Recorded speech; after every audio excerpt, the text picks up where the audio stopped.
Good afternoon, grade 6. Our lesson for today, March 15, 2020, is chapter 1, lesson 2, system interactions. When we are talking about system in biology, we are talking about the body system. But when we are talking about interactions in biology, meaning body working all together to produce a result or a certain action. Let's start. In page 11 of your book, it says here, how do we move? The first thing that we need to discuss, how do our body interacts when we are moving? There are three major systems that is involved when we are moving. First is the muscle, and then next is the bone. It says here, muscle and bones work together, making your body move, and then the nervous system tells our muscle what to do or what to act. Remember, when we are discussing about skeletal system, we are referring to the bones. When we are talking about muscular system, we are talking to our muscles. It says here, skeletal muscles are attached to the bones of your skeleton and provides the force that moves your body. Without the muscles, bones cannot move. At the same time, muscles contract and relax. Let's see figure number 1 to show how our body moves. Look at this one. When we try to bend our legs, the back thigh muscle is contracting. The opposite of contracting is relax. But when we stretch our leg, the frontal muscle is the one contracting. There are two different muscles here. The back thigh and then the front thigh. When we bend, the one that is contracting or working is the back thigh. But when we stretch, the front thigh muscle is the one contracting. The other muscle at the back is the one resting. So bones and muscles are interacting with each other to produce a movement. Let's imagine the octopus. Remember that octopus has no bones. And how do they move? Octopus uses muscles to squeeze water so that they can move. Imagine human is like octopus. If we only have muscle, we look like this one. We cannot move properly. Okay? But with bones, we could freely move. We could freely walk. We could freely do whatever we want. Okay, next. Bones and joints. Our joints is very important to us. Why? Because joint is a place in the body where two or more bones are connected to each other. Joint is the one responsible connecting the bones in our body. For example, your elbow and your shoulder. Your elbow and shoulder are two joints that can move because of the joints. So without the joints, your elbow will be just straight, and then your shoulder, you cannot rotate it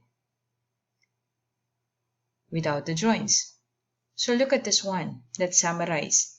In your own words, describe which of this system work together when you write in your book.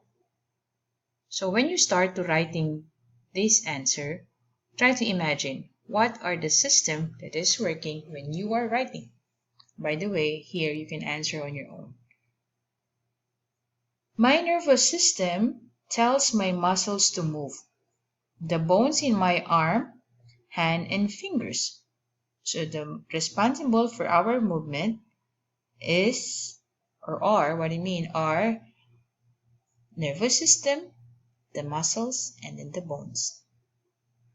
Making movement happen. How does our movement happen, by the way? Okay, muscles make bones move at their joints. So without the joints, We cannot move the bones because they are the one connecting. Imagine your body is just one big piece of bone. Without the joint, how can you move? How can you eat? How can you bend your knee when you're sitting? Okay, have you tried to imagine it? Trying standing in one leg and bending the other leg at the knee needs joint. If you don't have joint, you cannot stand. At the same time, you cannot walk. That is how our body is moving. So through the help of bones and joints, we can move freely. But without the nervous system also, no one will direct, no one will controls the body system. So interaction is the word there. So nervous system, I will repeat, the musculatory and skeletal system is the one responsible for our movement. Let us try to look at this one. Let's try to interpret the football player. Look at his arm. The way he holds his ball is by holding the ball tightly by what? So the joint is the one responsible for that one. He can bend and move his finger because of the joint. He can do this position, this gripping position, it's because of the joint also. Then he could bend his elbow, it's because of the joint also. So there are 3 joints here, 1, 2, and 3. Actually, you could also add the shoulder here. But since your book is only asking for 3, so we circle here 3, 1, 2, and 3. But if you want to do it 4, you can encircle the shoulder. Number 2, compare and contrast. Describe how your shoulder and elbow move in different ways. My elbow only bends back and forth, but my arm can move in a whole circle at my shoulder. I will show you this picture so that you understand. Okay? Your arm can move because of the joint, right? But the joint here in your shoulder enables the whole arm to move in a circular pattern or way because of the joint. But this, okay, arm, you can only move it, as it says here, it can only move from bending it back and forth. Same also here in your ankle. You can only move back and forth because the joint here is different from the joint in your shoulder. Same also here. Your leg, you cannot rotate this one because this joint is different. By the way, this lesson, we will further discuss this one in skeletal system. Okay, so I will make a summary of the following pages. So the one responsible for the movement is muscular system and skeletal system, and then the one directing it is the nervous system. Let's proceed to the next page. Okay, which systems move materials in our body?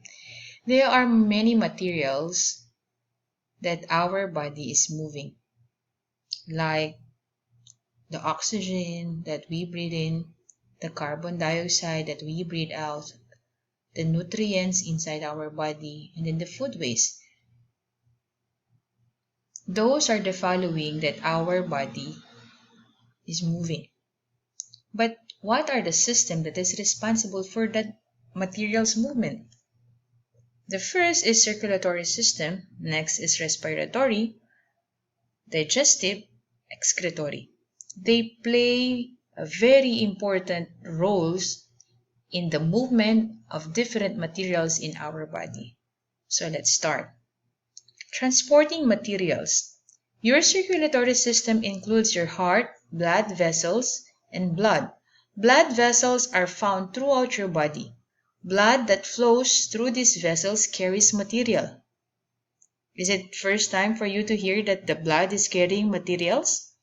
Yes, that is true, that our blood is carrying materials such as water, oxygen, and food, nutrients, that it will be delivered to our cell. Okay, so I will show you an illustration. By the way, another materials that our blood is moving are the waste material. The example of waste material in our body is carbon dioxide, and then the cell waste, and also it moves through the body into the blood. I will show you in this picture. This is the example of our blood veins. Inside it, if you try to illustrate that one, the arrow will show you that this material is getting inside, meaning the bloodstream is this one, then inside that one is the blood cells. Inside the blood, okay, you have there the oxygen, you have there the food nutrients. Okay, by the way, this is in the form of molecules, girls. I am not referring to you food that when you eat pasta is going here. I am talking about the nutrients that is converted into molecules. And then that molecules pass through this together with the blood cells. Okay, so that molecules, okay, oxygen is here going inside, the food nutrients going inside, the water is going inside, but the cell waste stay for a couple of seconds here in your bloodstream. Same with the carbon dioxide. Why? Because remember, circulatory system is the one responsible for delivering the following, including the things that is needed by the body and included the waste. The waste are the cell waste and then the carbon dioxide.